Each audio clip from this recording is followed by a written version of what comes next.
In the quiet village of Umubile, where people still fetched water from the stream and knew each other's names by heart, there lived a boy named Emeka. At just 24, life had already tried to break him. He wasn't lazy, no, Emeka worked hard. Every day before the cock crowed, he would be sweeping the small compound of Barber Ndubuise's tailor shop. By sunrise, he'd be pressing clothes with an old rusty charcoal iron, his shirt soaked in sweat before the village children even headed to school. He was tall and slim, the kind of slim that comes from years of surviving on just enough Gary to stop the hunger, enough Akara to feel full. His skin was deep brown, almost black, and his eyes always looked tired, even when he smiled. His fingers were rough from threading needles and patching torn trousers for villagers who only paid with promises. People didn't see Emeka. Not really. When they passed him by, they'd just say, "Tailor boy," like that was all he was. Some even forgot he had a real name. Children would laugh behind him and call him Small Tailor, and the women who came to sew wedding dresses would ask, "Is Barber around? I no want this one to spoil my cloth oh." But Emeka had a secret. Beneath all that dust and sweat, he carried something heavy in his chest. Something he never spoke out loud, a dream. A dream to one day open his own fashion house in a big city, to design for people who respected his work, not laughed at it. But for now, he just kept his head down and worked. And then, there was Ada Aura. He saw her every day as she passed the tailor shop, her hips swaying like music only she could hear. Her skin was the color of ripe pawpaw, always glowing, and her smile, that smile had stopped his heart more times than he could count. She wore jeans that hugged her waist and tops that revealed her soft shoulders. She was the kind of girl who knew she was beautiful and enjoyed how the world paused to notice. But she had never once noticed Emeka. Every time she passed, he would look up quickly, pretending to check a shirt. And every time, she would glide past, her perfume lingering in the air, not even a glance in his direction. Still, Emeka hoped. It was the day of the New Yam Festival, a day every youth in Umubile looked forward to. The village square was alive. Drums thundered through the air, dancers twirled barefoot on the red earth, and women balanced baskets of roasted yam and palm oil on their heads. Even the old men who never left their compounds came out wearing wrappers and sipping palm wine under the shade of the big Iroko tree. Emeka stood quietly at the edge of the square, leaning on a low fence made of bamboo. He wore his best outfit, a well-ironed cream shirt and black trousers he had sewn himself. He had even polished his worn shoes until they shone like new coins. His heart thudded in his chest like a drum. This was it. This was the day he would finally speak to Ada Aura. She was standing near the DJ booth with her clique of girls, all of them dolled up in tight clothes and wigs that bounced when they laughed. Ada Aura looked breathtaking in a short red gown that hugged her figure and left little to the imagination. Her laughter floated in the air like music. Emeka felt his throat tighten. But still, he stepped forward. As he approached, his palms turned wet with sweat. "Be bold," he whispered to himself. "She's just a girl." When he reached her, he cleared his throat gently. "Good evening, Ada Aura." She turned slightly, surprised. "Oh, Emeka, right?" He nodded. "Yes. I was wondering if you would, maybe dance with me." The girls around her turned in unison like a flock of startled birds. There was a pause, a sharp, cutting silence, and then Uju, Ada Aura's best friend, burst into laughter. Loud, long, wicked. "Dance with you," she said, almost choking. "Are you mad?" "With Tailor boy." Ada Aura looked at Emeka, and then at her friends. Something in her eyes softened, just for a moment. But then she laughed too. "Abeg, leave me jaw," she said, waving him off like a beggar. "Go find who day your level." Laughter. Cruel, echoing, ugly laughter. It rose like a tide from the crowd nearby. Even children stopped to stare. One small boy shouted, "Na Tailor Day Toast Ada Aura O," and the laughter roared louder. Emeka froze. He felt the heat of shame rise from his neck to his ears. The world blurred. His heart didn't just sink, it shattered. He turned and walked away slowly, trying to keep his face blank, but inside, he was crumbling. Behind him, the DJ shouted, "Next track," and the music resumed like nothing had happened. But everything had changed. The shame didn't leave Emeka that night. It followed him like a shadow. As the drums faded into the dark sky and the crowd scattered into laughter and lantern light, Emeka walked back to his small room behind Baba Ndubuisi's shop. His legs were heavy. He didn't notice the greetings of old men, or the smell of roasting corn by the roadside. He just kept walking, his eyes fixed on the dust beneath his feet. He shut his door gently behind him and leaned against it, sliding slowly to the ground. The room was dark and hot. A single kerosene lantern burned weakly beside his narrow mattress. In one corner, a bucket of unwashed clothes. In another, a plastic bag of dry gari and groundnut. His world. He covered his face with his hands. "How?" he whispered, voice cracking. "How did I ever think I was good enough?" The shame hit him harder than a slap. Not because she said no. No, he was used to disappointment. What burned him was the laughter. The way they didn't just reject him, they mocked him like he was nothing. A joke. A joke in a faded shirt. He thought of Adeora's face, the moment she laughed with her friends, choosing their approval over his dignity. That 1 second shattered the quiet fantasy he had nursed for 2 years. 2 years of hope, 2 years of imagining what it would be like if she ever noticed him. All gone. And in the deepest part of him, he knew this wasn't just about Adeora. It was about everyone who had looked down on him. About growing up wearing second-hand clothes, about learning to count coins before boarding a keek. About hearing his uncle whisper to his auntie, "This boy no go amount to anything. Just look." He stood up, slowly, and walked to the mirror above his tiny sink. He stared at himself. "Maybe they're right," he muttered. But something in his chest tightened. Not just pain, something else. Something sharper. Anger. The next morning came too quickly. The sky was barely pink when Emeka dragged himself out of bed. His body moved, but his spirit was still somewhere in that village square, trapped in the echo of their laughter. He didn't greet the neighbors. Didn't wave at the meat seller who usually hailed him with, "Tailor boy, come sew my agbada." He just walked straight to Baba Ndubuisi's shop and picked up the iron. His eyes were dull, but his movements were sharp, as if the shame had sharpened him overnight. Baba noticed. "Emeka, you dey okay so?" the old man asked, pausing from measuring fabric. Emeka nodded quickly. "Yes, sir. I dey fine." But he wasn't. That afternoon, while folding a senator outfit for a customer, his fingers trembled slightly. The image of Adeora turning away from him, her eyes cold, her laughter cruel, kept flashing in his mind. It wasn't even just her. It was the girls. The crowd. The boy who had shouted. The invisible weight they'd thrown on his back. He needed to do something. That night, when the village slept, Emeka sat on the cold cement floor of his room with a notepad and a pen. The kerosene lamp flickered, casting shadows across the walls. He wrote 2 words at the top of the page: "Enough is enough." He began to list all the things he had done for others, all the clothes he had sewn for free or for later payment, all the errands he had run for Baba. He wrote down the number of years he had worked, 6. 6 years of sweat, insults, and false promises. And then he wrote a dream he hadn't dared speak out loud. "One day, I go own my fashion label. One day, DEM go wear my design for TV. One day, I go make money, real money. One day, they go remember my name." He stared at those words for a long time.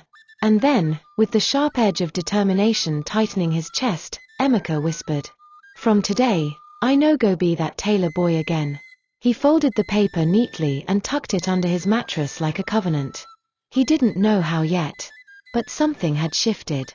The following morning, the sky over Umubile was quiet, still dressed in soft grey clouds. Roosters crowed lazily, and the air smelled of soaked earth and morning dew. Emeka stood by the edge of the village road with a small black nylon bag, his only luggage. Inside the bag were 3 shirts, 1 pair of trousers, a tape rule, a needle case, and his well-used pair of tailor's scissors. No money. Just tools.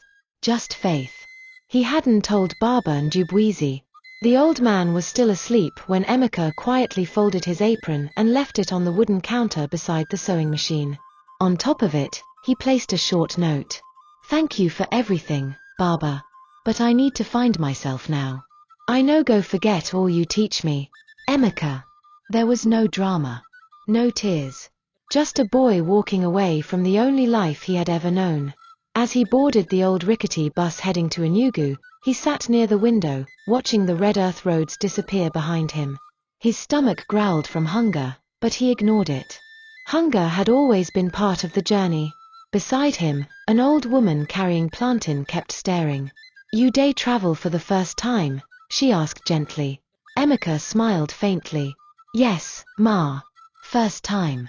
But not the last. He didn't know what waited for him in the city. He had no family there, no job offer, not even a friend's couch to crash on. All he had was his skill, his pain, and a dream stubborn enough to carry him across state lines. As the bus rattled over potholes and loud music blared from the front, Emeka closed his eyes. In his mind, he wasn't the tailor boy anymore. He wasn't the joke they laughed at. He was a man becoming something new. Something better. He was leaving behind shame. And walking straight into fire.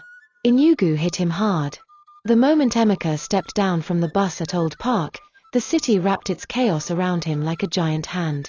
Honking kidnap-up, loud bus conductors shouting destinations, beggars tapping on shoulders, the smell of suya smoke and exhaust fumes mixing in the hot air. Nobody looked at him twice. He was just one of thousands, another hopeful face in a city that owed nobody anything. He carried his bag tightly under his arm and walked.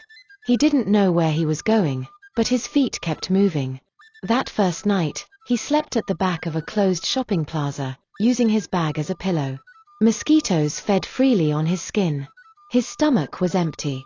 Still, he clutched his scissors in his palm while he slept, his only weapon, his only hope. By the fourth day, his legs ached and his shirt stank of sweat. But Emeka didn't stop. He began moving from tailor shop to tailor shop, begging for small work. Most rejected him outright. Abeg, we no need apprentice again. You get certificate. Oga, who bring you? I no fit trust stranger. But on the sixth day, something shifted. In a busy roadside shop at Akara layout, a frustrated tailor named Ikena was shouting at his apprentices when Emeka walked in. I sabai so, Emeka said softly. Just give me cloth. Any style. Ikena sized him up. You. Slim like broomstick.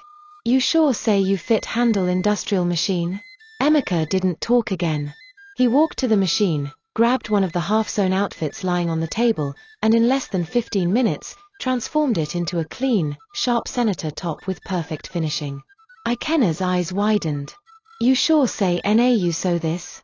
I know just sabai so, Emeka said, wiping sweat from his forehead. I sabai wear patience too. Ikena laughed. Oya na. Make we see wetting you fit do. And just like that, Emeka had his chance. Not a job. Not yet. But an entry. Ikena didn't pay much at first. In fact, he barely paid at all. He offered Emeka a mat in the back room of the shop, 2 meals a day, and 500 naira for weekend recharge. But Emeka didn't complain. He poured himself into the work. He arrived before sunrise and left after everyone else. He took on the dirty jobs, sweeping, pressing, cutting lining. When others were gossiping about girls or watching TikTok, Emeka was watching YouTube tutorials on perfect stitching and international fashion trends. Customers started to notice. Who sew this sleeve like this? One man asked, examining his perfectly finished agbada. Na the slim boy, Ikena answered. The one we no day talk. Soon, Ikena began trusting Emeka with bigger orders. Then with VIP clients. Then with private fittings. One afternoon, a man in a white Range Rover came into the shop with his fiancée. I hear say you na get one young guy we day so magic, he said. Ikena pointed at Emeka. Na him be that. The man looked him up and down, surprised. Na this one? He day like broomstick. Emeka just smiled. I know fine, but my workday clean. That job changed everything. The VIP order went viral. Well, village-style viral. The man in the Range Rover was no small person. A former House of Assembly member preparing for his traditional wedding. When he wore Emeka's design, A royal blue agbada with gold embroidery, people noticed. Who sew this thing? See the sleeve cut. Omo, this tailor Sabai. Even Ikenna had to admit, business changed after that outfit. More high-paying clients started coming. The shop got busier, and so did Emeka. But he didn't let it get to his head. While others chased noise and popularity, Emeka chased results. He still swept the shop. Still polished the machines. But at night, he began sketching quietly in his little notebook, new styles, fresh ideas, original patterns. He didn't want to just sew clothes. He wanted to create art. One night, after a long day, Ikenna sat beside him while he sketched under the dim shop bulb. You get talent, Emeka, the older man said. If en Amy, I for don open my own shop day shout Upandan. Emeka smiled faintly. Noise no day build legacy. Brick by brick. Ikenna watched him for a while and nodded. If you keep up like this, ego shock all of them. A few months later, things really changed. A local fashion influencer reposted Emeka's senator design on Instagram. It got over 5,000 likes. Suddenly, his DM was filled with messages. Can I book you for my wedding?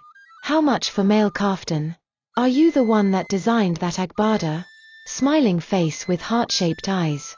Ikenna couldn't keep up. He pulled Emeka aside one day. Omo, your name day fly everywhere. People day come this shop because of you. Emeka nodded humbly. But inside, fear was growing. Fame. It was what he thought he wanted. But fame came with pressure. With envy. With whispers. Soon, the other apprentices started complaining. Na only Emeka this, Emeka that. Na him get shop. Some clients began requesting Emeka only, bypassing Ikenna. Tension started building. But Emeka kept his head down. He didn't want drama. All he wanted was to grow. To earn enough. To finally go home with pride in his chest. One night, lying on his mat with his phone glowing dimly beside him, Emeka whispered to himself. I go use this gift shame everybody we laugh me. But I go do 'em clean. Quiet. Dignified. Then, the unexpected happened. A call. His cousin from the village. Emeka, the voice said, you hear say Adaora WN marry? Emeka sat up sharply. His chest tightened. Marry who? One guy like that from Abuja. Dem say Na big man. Very rich. She day post 'em for WhatsApp status Upandan. The call ended, but the pain didn't. All those buried emotions came rushing back like floodwater. That night, Emeka didn't sleep. He just stared at the ceiling, his mind spinning. Memories of that night at the village square. Her laughter. Her rejection. But this time, there was no shame in his chest. Only silence. He picked up his sketchbook and turned to a fresh page. Let the past see who I've become. He didn't want Adaora back. No. He just wanted to return as someone unforgettable. 6 months later, Emeka registered his own fashion brand, Ashes Clothes. Named after his pain. He left Ikenna's shop with gratitude and blessings, and rented a small kiosk at the corner of Ogwe Road. It wasn't big. But it was his. He printed flyers, built an Instagram page, even begged a graphic student to help with logo design. The slogan? Beauty from burnt places. Orders trickled in. Then poured in. Celebrities. Politicians. Groomsmen. Even ladies who wanted male-styled wares. He didn't sleep much anymore. But every stitch he made, every design that left his hands, told a story. This is what shame built. This is what mockery birthed. Exactly 1 year after he left, Emeka returned to Umobile. Not in a Range Rover. But in a neat black Corolla with tinted windows and music humming from Bluetooth speakers. His shirt. One of his own custom designs, deep emerald green with gold embroidery. His body was fuller now. Not fat. Just fed. Healthy. His eyes. Sharp. Confident. Not the lost boy from last year. He stepped into the village square. People stared. Mouths opened. Na Emeka be that? Which Emeka? The tailor boy? Chai. See as levels don change. But Emeka didn't come for show. He came to launch a free sewing apprenticeship program in the village. He donated 10 industrial machines and announced a 6-month free training for youths who had no means. People clapped. Elders blessed him. But Ada Aura? She watched from the crowd. Their eyes met for the first time since that awful night. Ada Aura stood behind the village choir stand, wearing a yellow wrapper and a forced smile. Her fiancé had left her 3 months after their engagement. Turns out, he was married already, with 2 children in Abuja. Now, her face wore the kind of silence Emeka knew too well. She walked up to him slowly after the event. "Emeka," she began, voice trembling. "You look different." He smiled kindly. Not with pride. Not with revenge. Just peace. "Thank you," he said. "You too." She hesitated. "I heard you're doing well." I'm happy for you." He nodded once. "I wish you well too, Ada Aura." Then he turned and walked away. Not to punish her, but because sometimes, healing looks like walking past the thing that once broke you. As Emeka walked away from Ada Aura, another familiar face stepped out from the crowd, Obinna, the same loud village boy who once led the public humiliation. He now worked at the local petrol station, barely managing to make ends meet. His shirt was faded. Slippers worn out. He approached Emeka awkwardly, scratching his neck. "Omo, this life no balance oh. You just blow like firecracker." Emeka looked at him calmly. "Obinna." Obinna forced a laugh.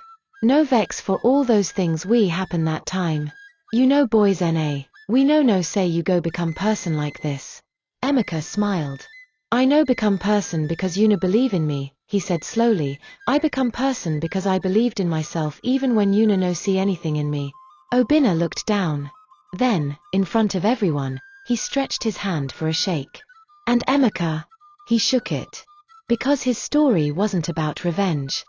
It was about rising without hate. Back at home, his mother couldn't believe her eyes. Her small one-room mud house now had cartons of food supplies, new wrappers, an envelope with 500,000 Nigerian nairas in cash, and a brand new mattress. Emeka hugged her tightly. "Mema, no more struggling. No more market shame." She wept into his chest, her frail arms wrapped around his broad back. "My Pekin, you make me proud. Them laugh us tire. But see God." He held her face. "Make Dem laugh, Mama. We no go ever beg again." She blessed him. 7 times. Emeka didn't just shine, he made others shine too. He launched Ash's Academy, where village youths could learn tailoring, branding, marketing, and self-discipline. In 6 months, over 30 boys and girls graduated, some already earning more than their parents.